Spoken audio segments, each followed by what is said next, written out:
LMFAO were an electronic dance group of two men that went under the names of Redfoo and Skyblue. Redfoo was the son of Berry Gordy III, well known for being the founder of the Motown record label, housing some of the world's most famous soul artists and various other artists. Skyblue was the son of one of Berry Gordy's other sons, which meant Skyblue was Redfoo's nephew. Seeing as the two were related to the creator of one of the world's most famous record labels, they assigned that pursuing music was the perfect option. So they saw this electropop EDM craze that was happening at the time, and they said, hey, we can do that. So they did that. They created some absolute smash hits that changed the world. Well, not really changed the world. You had party rock anthems, Sexy and I Know It, Shots, Sorry for Party Rocking. I'm telling you, these guys are on top of the world. It seemed that LMFAO was the new big thing that everyone was talking about, and then they just disappeared. I mean, Redfoo is still making music to this day, albeit awful music, that's probably even worse than anything LMFAO have ever made, but they just didn't seem to stay around all that long. They weren't one-hit wonders somehow, God no, but then they just sort of stopped, or broke up, I don't know. Sorry for Party Rocking is the album everyone turns to when looking at the god-awful electropop of the early 2010s. Looking at these reviews and scores, people don't really like this album, or any of the group's music. Either it's horrifically dated, which it sort of is, or it was terrible then and terrible now.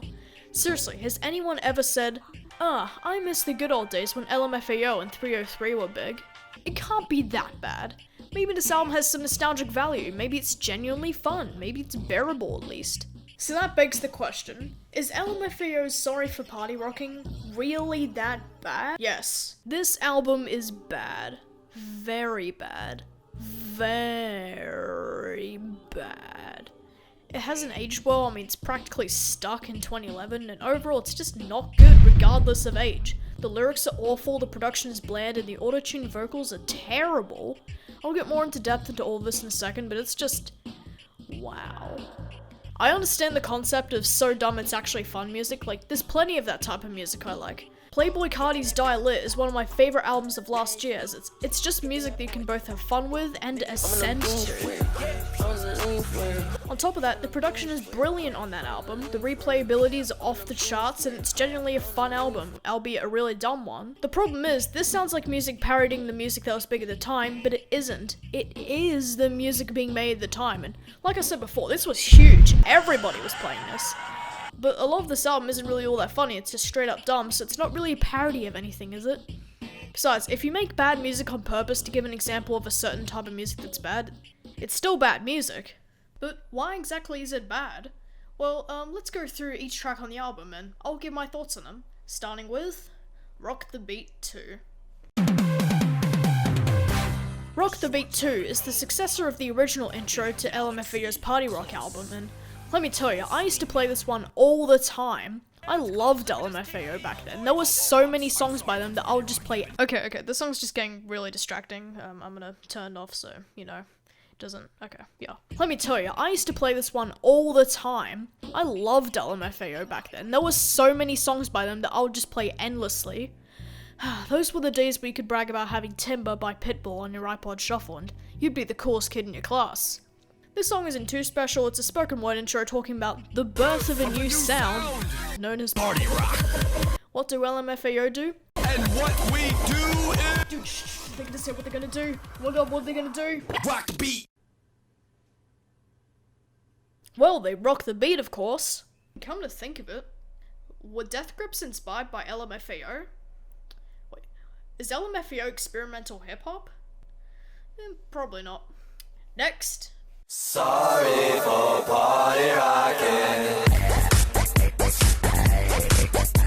Let's start with the good things about this track. The production is decently fun, sort of in an ironic sense, but nonetheless it's pretty catchy and upbeat. Then we have the rest of the track. The lyrics are incredibly annoying and head-scratching, and like I was saying before, not in a funny way, because it's no parody or anything, it just is what it is. And I like fun music, but this just comes off as cringy and dated. It's like some of those old Minecraft parodies, except they become dated the second they're released. Come on, I love Minecraft as much as the next guy. I play it literally every day, but those parodies were just... aw, man. I shouldn't be taking this so seriously, I mean, it was obviously supposed to be just a fun song about going to the club and stuff, but at least make your fun music, you know, fun. So I'll leave it at that. Production is fun, everything else is not. Next song. We all know this song. If you're saying you've never heard the song in your life, not at any point, not in any circumstance, or not even by accident, then you're lying. This song was everywhere. It had 1.6 billion views on YouTube.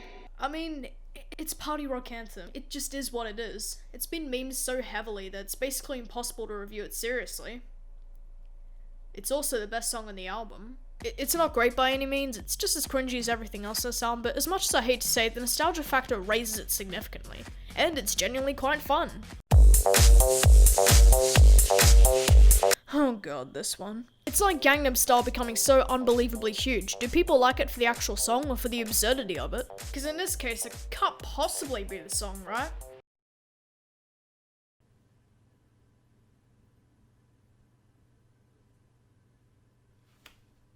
This song is garbage. You know how people like to criticize trap rap because they essentially brag about money and chains? At least they have something worth bragging about. Instead, Redfoo is bragging about how sexy he is and how he has passion in his pants. He wants you to know this, by the way. The videos, the single cover, this is a very important detail you need to know. I swear, stuff is elementary school humor. Redfoo states that sexy is confidence and that sexy is you want attention and you gotta have moves. Well, here, Redfoo, I think you're being a little too confident.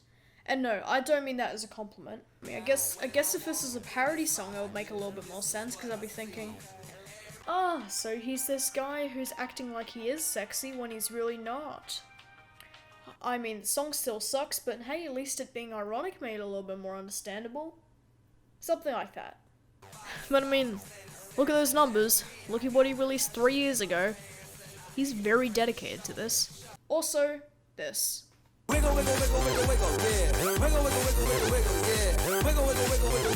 This song is awful, that's all I got. Champagne Showers is the follow-up single to Party Rock Anthem and wasn't nearly as successful as that song. I mean, it peaked at #1 on Belgium Dance Bubbling Under. It just feels like it's trying a bit too hard. It isn't nearly as fun as the absurdly fun Party Rock Anthem, even if the chorus is pretty hyped up and fun. But even then, that's just from nostalgia value. I used to listen to this song all the time. Heck, it was my favorite song. But, I really hate to say this, but I kind of prefer Sexy and I Know It over this. Just a little update about that steaming hot take. I actually don't agree with it. I'd choose Champagne Showers over Sexy and I Know It any day. Yeah, sorry guys, but it just had to be said. It's just a nothing song. It's bad, and that's about it. It's just as dated as everything else on the album. It feels like it's desperately trying to be a hit. I think that's why Sexy and I Know It did so well, since it brought back that absolute absurdity Party Rock Anthem had. I don't know if it was trying to be like that on purpose or whatever, I've already discussed that. In my opinion, this is where the album takes a big dip in quality. Yeah, there's a quality scale for LMFAO songs now. Essentially, they decided to fill the second half with mediocre party songs that are pretty much impossible to party to. And here's an example. This song sucks. It's not nearly as memorable as any of the songs before it, it's just very bland. The production is very uninteresting and generic, and the auto-tune on Red's voice is awful. Sipping on this drink, had some time to think about where I was. Just like One Day, there's not much of note on the song. The production gets extremely annoying after a while. Busta Rhymes' verse was okay, I guess, and it's just sort of a mediocre track. See, that's legitimately all I have to say about these tracks. They were made to fill space for a full-length album. If there's filler in this 10-track album, I don't even want to touch the deluxe version.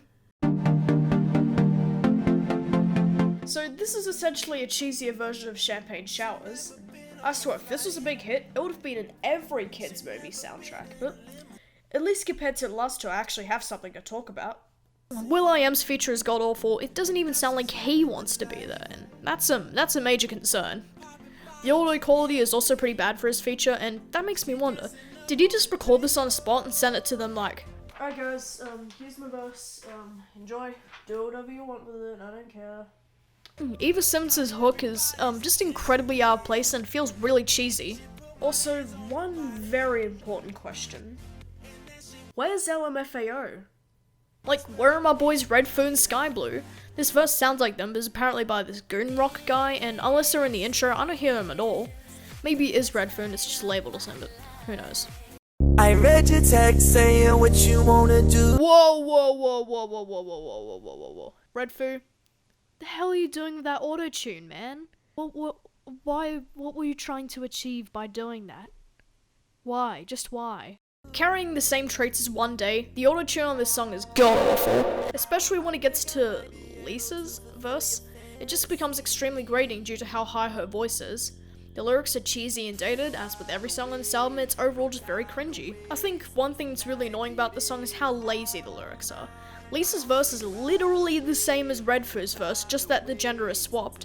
Literally nothing changes except for maybe Redfoo's drink being Hennessy instead of a girly drink. Finally, the last song on the album. With an album as beautifully crafted and manufactured as this, how does it play out? How does this masterpiece come to a close? Well, here's what I have to say. It's meh. Literally, I have nothing to say about it. Absolutely nothing. Listen to it yourself and try to come up with even 2 things I haven't mentioned before in this video.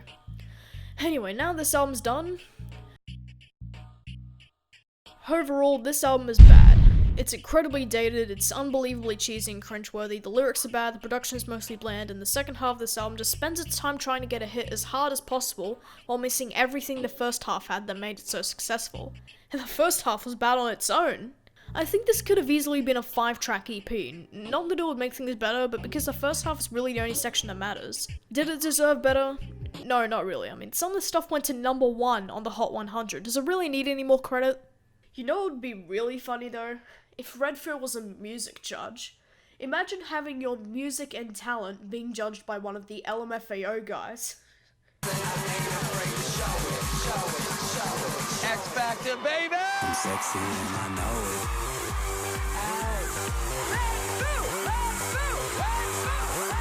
I'm sexy and I know it.